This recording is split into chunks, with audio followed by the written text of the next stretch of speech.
ना मायके की बेटी ना ससुराल की।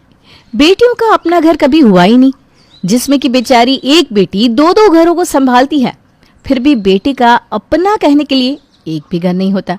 चलिए अब देखते हैं ऐसी ही एक बेटी पूनम की कहानी। पूनम बचपन से ही होशियार, तेज और समझदार थी। छोटी सी उम्र में उसे पता था कि उसे करना क्या है। एक रोज पूनम अपनी माँ सुनीता से कहती है, मम्मी मैं सोच रही हूँ मैं भी कोई काम करूँ जिससे कुछ पैसे आने लगे और मैं कम से कम अपना खर्च तो निकाल पाऊँ। हाँ बेटा, तेरे पापा की हालत किसी से छुपी नहीं है। जैसे तैसे घर खर्च चला दे रहे हैं वही काफ़ी है। अब तो तेरी 12वीं भी हो गई, इससे आगे तो तेरे पापा तुझे पढ़ा भी नहीं सकते। फिर गोलू का भी तो हमें देखना है, उसे इंजीनियरिंग करवाने में बहुत पैसे लगेंगे। तेरा क्या है, तू तो दूसरे के घर चली जाएगी। जी मम्मी। पूनम की आंखें नम हो जाती है, लेकिन वो सुनीता से कुछ नहीं कहती और मन ही मन सोचती है, गोलू मुझसे 1 ही साल छोटा है, फिर भी सब गोलू के लिए सोचते हैं, मेरे लिए नहीं। बेटे बेटी में इतना फ़र्क, आखिर क्यों? इसी तरह दिन बीतने लगते हैं। पूनम ट्यूशन पढ़ाना शुरू कर देती है। गोलू को जैसे पता चलता है कि पूनम ट्यूशन पढ़ाकर 10,000 कमा लेती है, तो वो पूनम से कहता है, दीदी मुझे 500 रुपये देना तो। अरे मैं कहाँ से लाऊं इतने पैसे? मुझे बर्थडे पार्टी में जाना है, तुम 10,000 तो कमा लेती हो आराम से, फिर भी देने में इतना ड्रामा कर रही हो। अरे मेरे कॉलेज और ट्यूशन की फीस मुझे देने हैं। पता है मुझे तुम कितना पढ़ती हो, पैसे दे रही हो या नहीं? नहीं दूंगी, जाओ यहाँ से। तभी सुनीता वहाँ आ जाती है। अरे छोटा भाई है, कुछ पैसे दे देगी तो क्या हो जाएगा? मेरे पास होता तो उसे तुझसे मांगना पड़ता क्या? मैं अभी तो तुझे दे रही थी ना अब तक। रहने दो मम्मी, थोड़ा सा कमाने क्या लगी, घमंड दिखा रही है। सुनीता उसी वक्त सज्जन के पास जाती है और तमतमाती कहती है, बेटी हाथ से निकलती जा रही है, जितना जल्दी हो सके इसे यहाँ से शादी करके निकालो। जो करना होगा अपने ससुराल जाकर करेगी। आज थोड़े से पैसे के लिए गोलू को इतना सुना रही थी, कल को मेरे बेटे का हक खाने के लिए पता नहीं क्या क्या करेगी। मैंने तो कहा ही था ज्यादा पढ़ाओ मत, लेकिन तुम्हें ही लगा था पढ़कर कम से कम अपना तो कर लेगी। करो बेटी का कल्याण। देखता हूँ कोई लड़का और जल्दी से जल्दी इसके हाथ पीले करके इसे यहाँ से निकालता हूँ। अचानक से अगले दिन सज्जन की नौकरी चली जाती है और वो घर आकर सुनीता से कहता है, तुम लोग अपना अपना देख लो, मेरी तो नौकरी चली गई है, अब मैं कुछ नहीं कर सकता। अरे घर में राशन भी नहीं है, अब कहाँ से खाना बनेगा? सुनीता के आंसू बहने लगते हैं। तभी पूनम 2,000 लेकर वहाँ आती है। मम्मी ये पैसा ले लो, इससे ही राशन मंगवा लेना, हम लोग कुछ न कुछ करके घर का खर्च निकाल लेंगे। हाँ बेटा, अब तो तू ही सहारा है, तुझे ही कुछ करना होगा बेटा, वरना हम भूखे मर जाएंगे। पूनम चिंता में डूब जाती है। घर का बोझ उसके कंधों पर आ जाता है। अपने कमरे में बैठे वो सोच रही थी, इस तरह तो नहीं चलेगा, खाली ट्यूशन पढ़ाकर मैं घर का खर्च नहीं निकाल सकती हूँ, कुछ और काम करना होगा। राशन का ही खर्च 20,000 लग जाएगा, क्या करूँ, दिमाग काम ही नहीं कर रहा। पूनम बहुत सोचती है, फिर अपने एक दोस्त साहिल से बात करती है। राशन के खर्च के लिए राशन की दुकान ही क्यों नहीं खोल दे रही हो? राशन की दुकान में कमाई भी बहुत होती है, उससे तुम्हारा घर क्या 2 और घर का खर्च भी निकल जाएगा। अरे ये सब तब हो जब दुकान चले, और मुझे दुकान चलाने के लिए ट्यूशन छोड़ना होगा। अरे चल जाएगी दुकान, बस थोड़ी मेहनत की ज़रूरत होती है। ट्यूशन तुम भूल कर भी मत छोड़ना, 1 घंटे में तुम 10,000 कमा लेती हो। जब तक दुकान नहीं चलती तब तक तुम्हें इसी से सहारा मिलेगा ना। 1 घंटा तो कोई भी दुकान देख सकता है। हाँ तुम सही कह रहे हो। तुम्हें किसी भी मदद की ज़रूरत होगी तो बेझिझक बोलना, मैं हमेशा तुम्हारे साथ हूँ। Thank you for your support. Poonam ration दुकान खोलने के बारे में सुनीता को बताती है। ये सही है, तेरे पापा और गोलू भी दुकान में बैठ जाएंगे। मम्मी लेकिन दुकान खोलने के लिए पूंजी चाहिए, वो कहाँ से आएगा? तेरी शादी के लिए मैंने जो जेवर रखे थे वो बेचकर पैसे आ जाएंगे। पैसे भी आजकल कौन सा लड़की वाले कुछ देते ही हैं। सुनीता और पूनम जाकर गोल्ड बेच देती हैं। जो पैसे मिलते हैं उससे अपने घर के नीचे एक राशन का दुकान खोल लेती हैं। शुरुआत के कुछ दिनों तक दुकान चलना तो दूर की बात, एक मक्खी तक दुकान में नहीं आती है। दुकान की ऐसी हालत देखकर गोलू पूनम पर चिल्लाने लगता है, दीदी तुम्हें बस बर्बादी करना आता है, जितना पैसा दुकान में लगाई हो उतना बैंक में फिक्स लगा देती तो इंटरेस्ट के कुछ पैसे ही आ जाते। अभी 1 फूटी कोड़ी नहीं आ रही, ऊपर से तुम सोचती हो एक साथ 10 काम कर ले। अरे तुम भाई जाओ शादी करके यहाँ से, हम लोग अपना देख लेंगे। तुम यहाँ रह रह के हमारी और बर्बादी कर रही हो। तुमसे मैंने पूछा नहीं तो बताने की जरूरत नहीं है। अरे बोलूंगा मैं, अगर दिक्कत है तो इस घर में मत रहो। पूनम रोने लगती है और साहिल को कॉल करके सब कुछ बताती है। देखो, जोरदार पब्लिसिटी की जरूरत है, मैं तुम्हारी एडवर्टाइजमेंट करूंगा। तुम कुछ भी करो लेकिन मेरी दुकान चलनी चाहिए। साहिल बड़े बड़े बैनर लगवाकर जगह जगह लगवाता है। धीरे धीरे दुकान चलने लगती है और दुकान से अच्छी कमाई भी होने लगती है। अब दुकान पर गोलू और सजन दोनों बैठने लगते हैं। एक दिन गोलू अपनी माँ से कहता है, दीदी की शादी कर दो, कितने दिनों तक इसे घर पर बिठा कर रखोगी? सब लोग कहने लगे हैं कब शादी करोगी पूनम की। अरे बेटा, अभी पहले तू इंजीनियरिंग कंप्लीट कर ले, उसके बाद। मम्मी, मुझे उससे ज्यादा कमाई तो दुकान से ही हो जाएगी, तो मैं भला क्यों पढ़ूं? मैं जॉब करने चला जाऊंगा तो दीदी हमारी दुकान हथिया लेगी। अरे ऐसा कैसे हत्या लेगी? मैं हूं ना उसे इस घर से निकालने वाली। ये दुकान मेरे घर में है। आज ही मैं उससे कहती हूँ कि साहिल के घर वालों से मेरी बात करवाए, मैं उन दोनों की शादी की बात कर लूंगी। मम्मी इस बार चुकना मत। सुनीता पूनम से शादी की बात करती है। अभी मैं शादी नहीं करूंगी, पहले कुछ पैसे शादी के लिए सेव कर लूं, वरना शादी में खर्च होंगे तो इतने पैसे कहाँ से आएंगे? अरे दिमाग तो ठीक है ना तेरा? शादी में खर्च लड़के वाले करेंगे। आजकल लड़की वालों का 1 रुपया नहीं लगता। और सेविंग तू कहाँ से करेगी? इसी दुकान से ना। अरे ये दुकान तो मेरे गोलू की है, इसके पैसे उसके भविष्य के लिए सेव करूंगी मैं। अरे तू पागल हो गई है क्या? लव मैरिज में क्या खर्च? इतना ही है तो कोर्ट मैरिज कर ले। ये क्या बात हुई? इस दुकान में मेरा भी हक है मम्मी। तभी वहां गोलू आ जाता है। हक? अरे कोई हक नहीं है तुम्हारा इस घर पे, दुकान पे, सब कुछ मेरा है। तुम जहाँ जाओगी वो घर तुम्हारा होगा। तुम बीच में मत बोलो, मैंने कितना कुछ करके इस दुकान को चलाया है। अरे तू कोई एहसान नहीं कर दिया? तुम भी यहीं रहती हो, यहीं खाती पीती हो, कहीं और रहती तो घर का भाड़ा लगता। तुझे क्या यहाँ मुफ्त में रख के रखे हैं? काम क्या है तुम्हारा?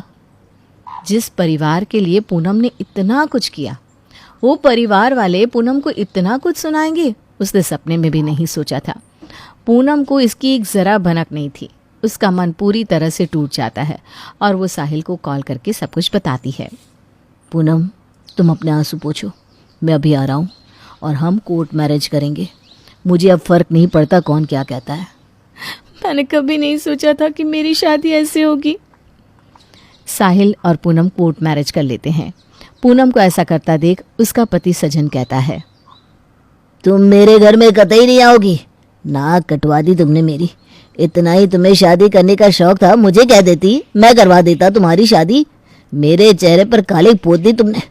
अब मैं किसी कीमत पर तुमसे रिश्ता नहीं रखूंगा और ना ही कोई और तुमसे रिश्ता रखेगा। पापा मेरी बात तो सुनिए। अरे निकल जाए यहाँ से, कुछ नहीं सुनना मुझे। पूनम को संभालते हुए साहिल कहता है, तुम अपना मन क्यों छोटा करती हो? हम अपनी नई दुनिया बसाएंगे, तुम मेरे घर चलो। आंखों में सपने लिए पूनम साहिल के साथ उसके घर जाने के लिए निकल पड़ती है। ससुराल पहुंचती ही जैसे ही साहिल की मां रजनी दरवाज़ा खोलती है, पूनम को देखकर दंग रह जाती है और बेटे को एक तमाचा मारते हुए कहती है, बेशरम कहीं का, किसी को भी उठाकर मेरी बहू बना कर ले आएगा। तुझे शर्म नहीं आती क्या? इस घर में इसके लिए कोई जगह नहीं है। ए लड़की, मेरे घर में घुसने की हिम्मत भी मत करना, निकल यहाँ से। मम्मी जी, अब तो हमने शादी कर ली है, मैं कहाँ जाऊंगी? साहिल, जिस घर से आई है इसे वहीं छोड़ कर आ। माँ, पूनम मेरी पत्नी और इस घर की बहू है, ये अब यहीं रहेगी और पूनम जाएगी तो मैं भी इसके साथ यहाँ से चला जाऊंगा।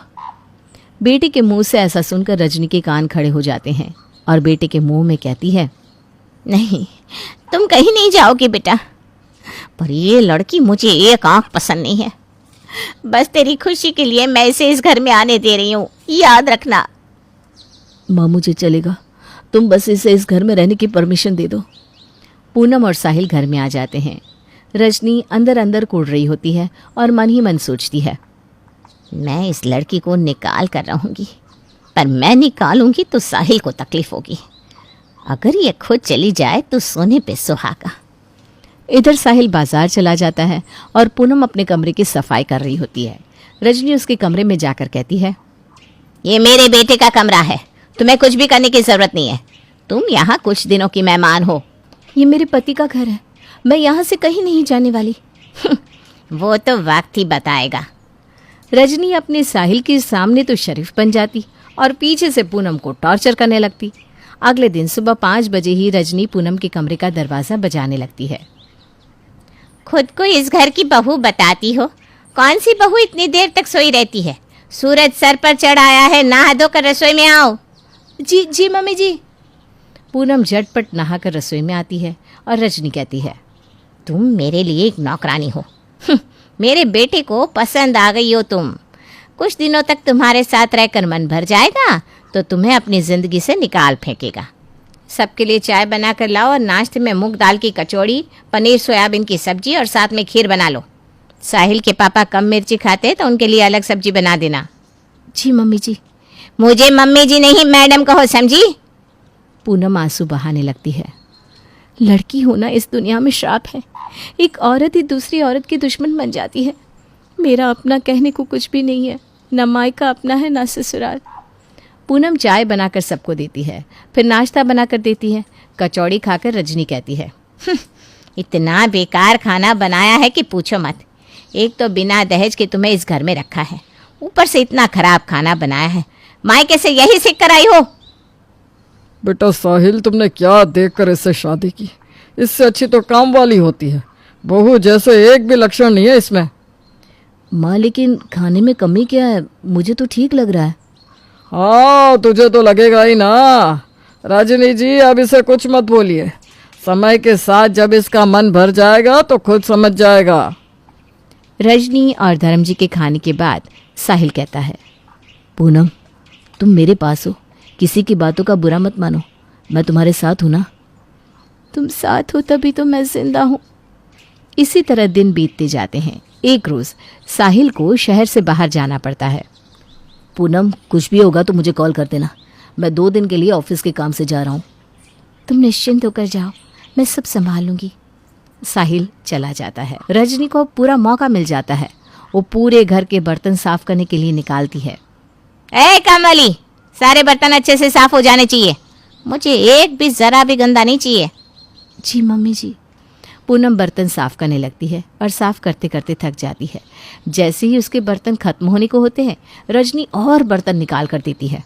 मेरे बेटे को छोड़ दो, वरना तुम कहीं की नहीं रहोगी। मम्मी जी, आपके बेटे के अलावा इस दुनिया में मेरा कोई नहीं है। उसके बिना मैं नहीं रह सकती हूँ। अगर इस घर में रहना है तो मुझे दहेज के पैसे दे दो। अरे कुछ भी दहेज लिए बिना ऐसे ही उठकर आ गई। इतना सब कुछ है तुम्हारे मायके में, फिर भी कुछ लेकर नहीं आई हो। कैसे चलेगा? मम्मी जी, आप जो कहेंगी वो मैं करूँगी। जितना काम करवाना है करवा लो आप, लेकिन मुझे इस घर में रहने दीजिए। ठीक है, अब तुझे काम वाली बनने का शौक है तो मुझे क्या दिक्कत है।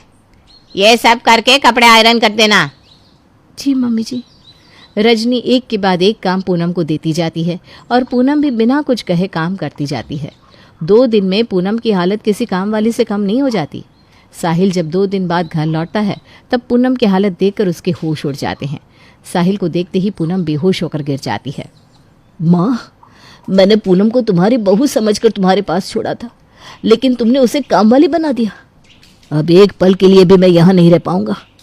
साहिल पूनम को लेकर घर छोड़कर चला जाता है। अब साहिल और पूनम खुशी खुशी भाड़े के घर में रहने लगते हैं। पूनम को लगता है कि अब सब कुछ ठीक हो गया है। वहीं उसकी जिंदगी एक नई करवट ले लेती है। ऑफिस से घर लौटते वक्त साहिल का एक्सीडेंट हो जाता है।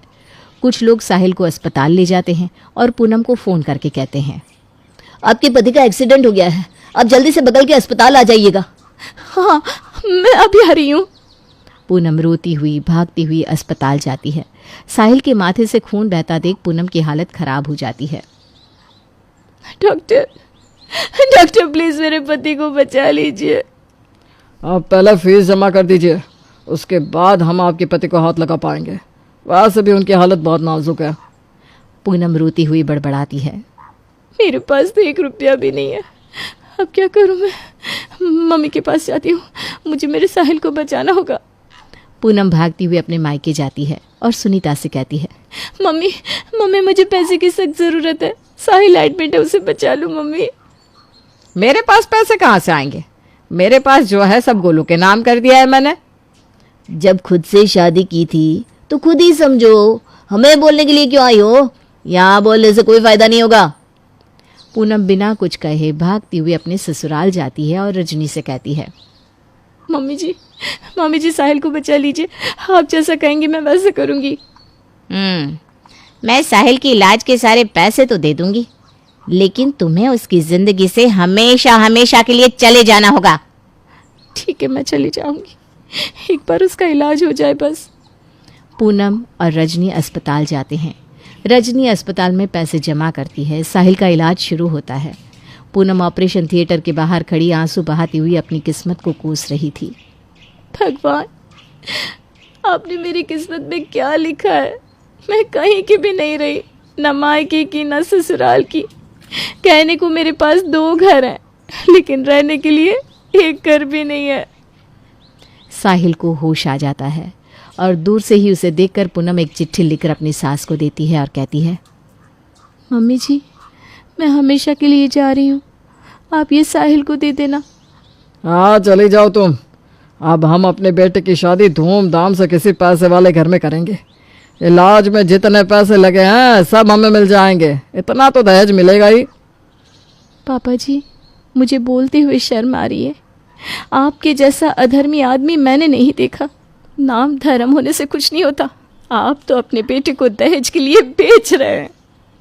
पूनम सब कुछ छोड़कर हमेशा के लिए चली जाती है।